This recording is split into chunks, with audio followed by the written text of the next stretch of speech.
So imagine this.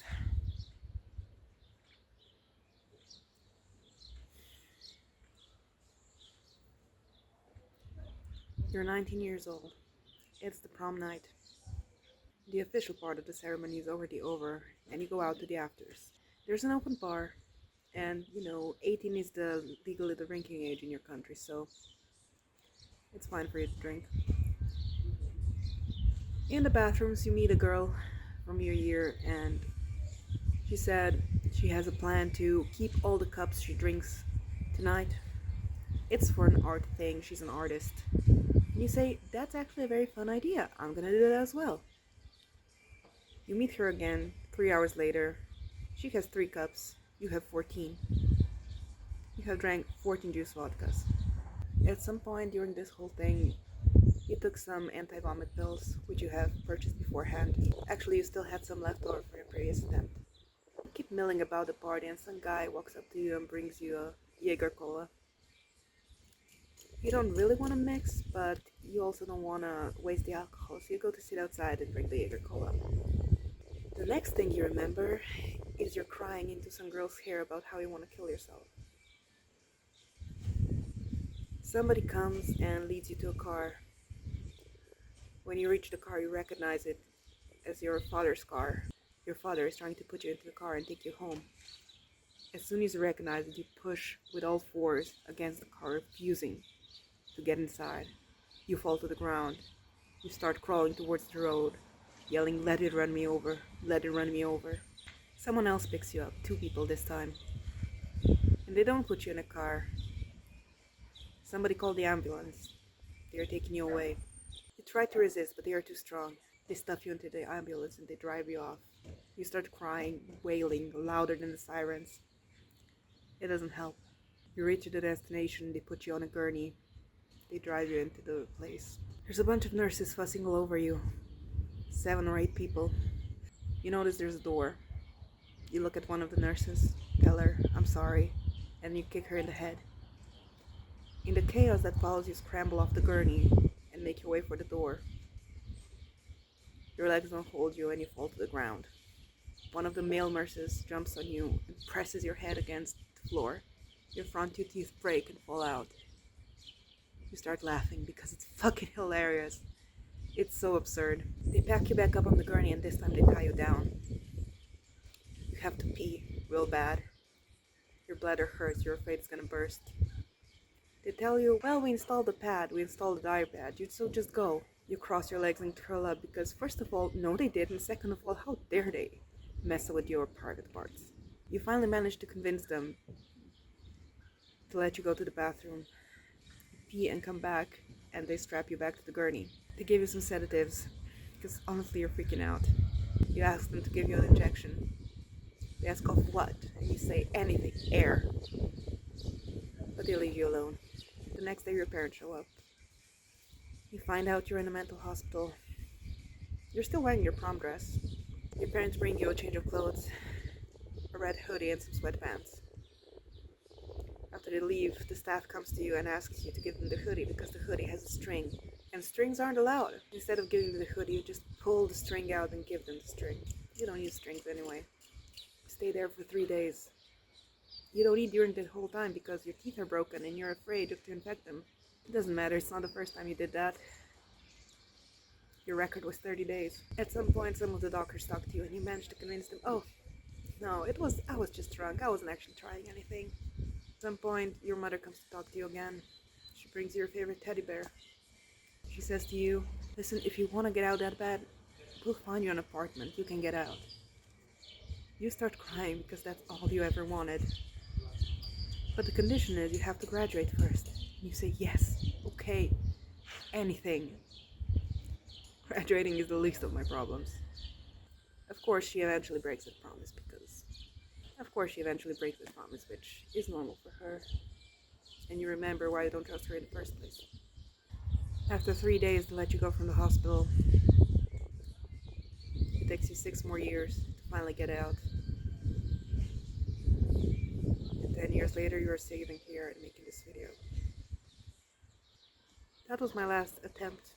Happened 10 years ago now. It's weird to call it an attempt because in the end, what did I actually do? I was definitely planning something, but never came to fruition. It wasn't the first attempt, but it was the last because at some point I said, listen, if I try, I'm just gonna fail again, so why bother trying? And I figured, if everyone around me wants me to stay here, then it's their job to keep me here. This is why I have no qualms about receiving government support, because it's in their interest that I stay here, not mine. This is why I have no qualms receiving help from my family, because, again, it's in their interest that I stay here, not mine. And yet, I'm sitting here 10 years later, still wishing I succeeded, still wishing it went through. It's getting slightly better. I used to wake up for the past 9 years angry at the fact that I've woken up again. And it took a lot of inner work, a lot of energy, a lot of journaling, meditating, self-care practices, all that jazz. Until I finally got to the point where I'm like, I don't care. I woke up today and I don't care. It's fucking windy up here. I hope you can hear me. And also the neighbors outside working on their garden, so. You see, what happened was I saw where life was heading, and I didn't like it. When I was 6 years old, about to start school, I realized that there's no getting out. I was about to start school and I really didn't want to, so I told myself, it's fine, it's only 8 years. Oh, but then I have to go to high school, so that's another 4 years. Oh, but then I have to go to college, because mind you, I was a smart kid, so I knew even back then that college was inevitable for me. So that's another 4 years. And after that, I have to find a job, and that's 40 years. And then I'll be 60. I'll be old and tired. Won't have time or energy to do anything that I actually want. And so far, that hasn't changed. If anything, the retirement limit has even gone up. When I was 6 years old, in 2001, the retirement age was 60. It's now 67. Imagine that, realizing at 6 years old that for your next 60 years, you have no freedom.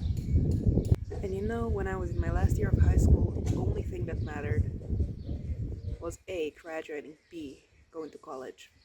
Because, oh, you're so smart, it was such a shame for you not to go to college. Okay? And during my entire school time, I kept hearing it's gonna get better once you get to the next level. Entire elementary school, I kept hearing it's gonna be better once you get to high school. Entire high school, I kept hearing it's gonna be better once you get to college. And then I got to college, and it wasn't better. So I dropped out after a year and a half. Mind you, I'm in Slovenia. Okay, the college is free for the first 2 enrollments. If I wanted to go now, I'd have to pay like 3,000 euros, which isn't bad. I can't really afford it, and I wouldn't want to. Can you imagine that? Like, on top of everything else, also that. Mind you, I went to art school, so you'd think that'd be great, I'm an artsy type, and you'd think I'd love it there. Turns out I hate artists, and I hate the type of art that they were teaching us. It's all this quasi-intellectualism, and that's just not my process. My process is very emotional, but because I couldn't bullshit an essay about my work, it was meaningless. And I knew where it was headed. I knew it even in high school. I knew it even before that. I knew that I would be forced to live with my parents and rely on them, because I wouldn't have the skills to get the job, to get the money, to get the fuck out. Mind you, I don't even want a job. Okay, I am one of those lazy, unemployed people living on government support.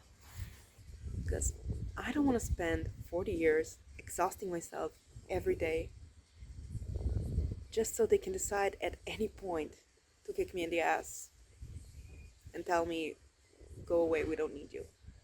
It happened to my dad. He's been a journalist with a newspaper for 30 years. An editor, highly respected name in his field. And yet, new management came in and they laid off like more than half the people. And he was there in the first round. It was a power move because, if they can get rid of him, nobody's safe. And it hasn't been easy for him, nor my mom. He applied to other jobs and they told him, "Sir, you're a perfect candidate, but you're over 50 years old." He's 60 now, they're both 60, and they managed to find loopholes that made them able to retire early. They had a small business for the past 8 years and they were struggling to get by. Journalism isn't what it used to be. And on top of that, they also had to take care of me. Because, yeah, even though I do get government support, even though I did have an odd job here or there, even though I tried to make my own small business twice now, I just keep coming back to this place. This place of where I run out of money because, I'm trying to get my small business started and then it just doesn't work. And I guess I'm lucky, I'm privileged. Even if I fail, my parents are there to catch me. Not a lot of people can say that. But still, I don't want to be reliant on them. It comes with a lot of conditions that I'm not entirely happy with. Nobody wants to feel like a burden. And that's what I've been for the past 10 years. For the past 30 years, even. A burden.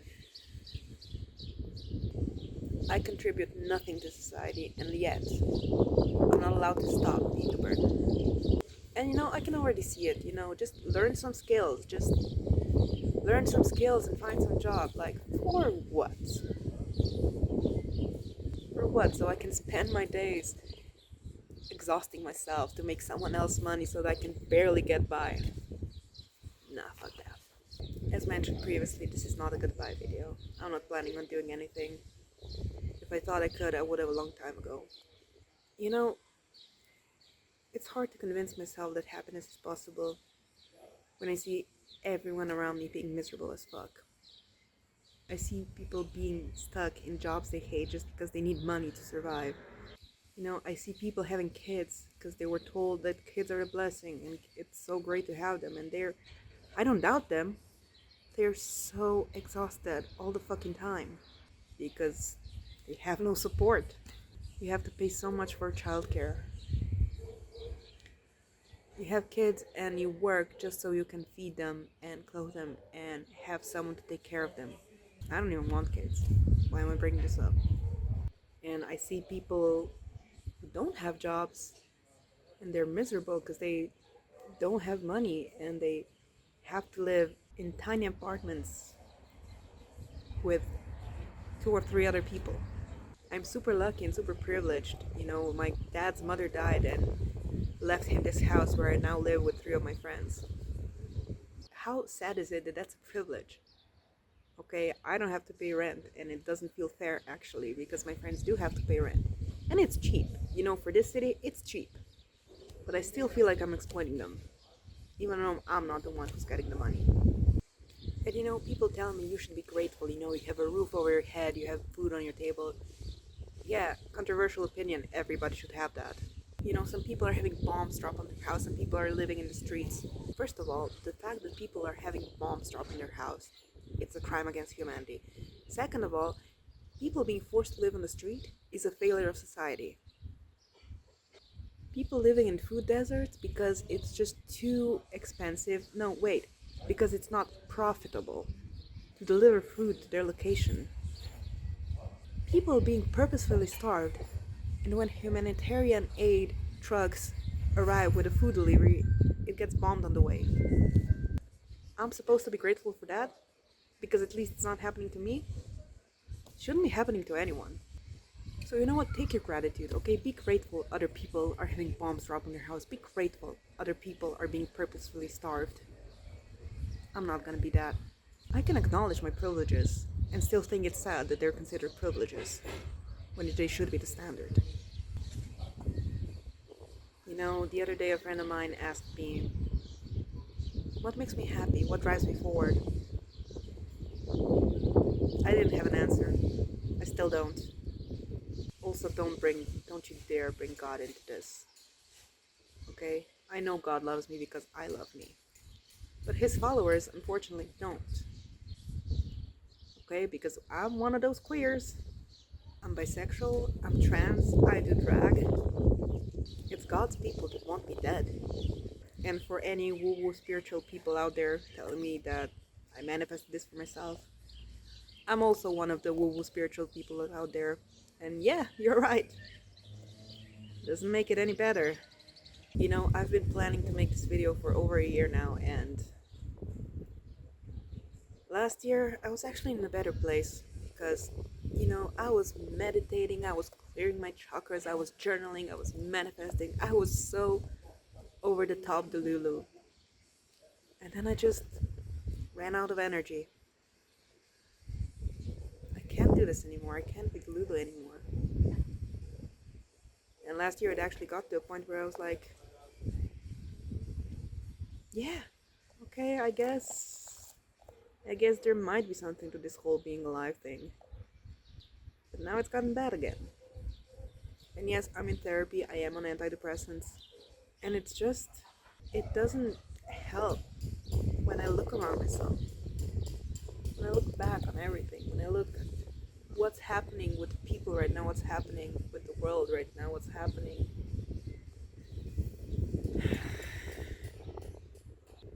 It got really bad this January. I was actually sharpening the kitchen knives. It got bad again, like literally yesterday, when I was thinking about how I could go down to the river and fill a backpack with stones. But again, if I thought I could pull it off, I would have done so already. So don't tell me I'm strong for holding on this long, because no. The only reason why I'm still alive is because I gave up. I gave up trying. Because what's the point? I'm not gonna succeed, so, you know, why take the risk when I'm just gonna fail again? And if I try and fail, it just makes things worse. Yeah, I don't know how to end this video. Like, it's likely that the algorithm will hide it because... So if algorithm did show it to you, then I'm sorry. I hope you get out, one way or another. Me, I'm gonna stay around because what choice do I get? My choice was taken away from me years ago. So yeah, this is me, your friendly neighborhood queer, bisexual, trans, unemployed, unskilled, uneducated, disabled, mentally ill, neurodivergent, less of a communist and more of an anarchist, although only in theory because in practice I'm a coward, pagan, spiritual, former alcoholic, loser weirdo who is nothing but a burden on their parents and on society.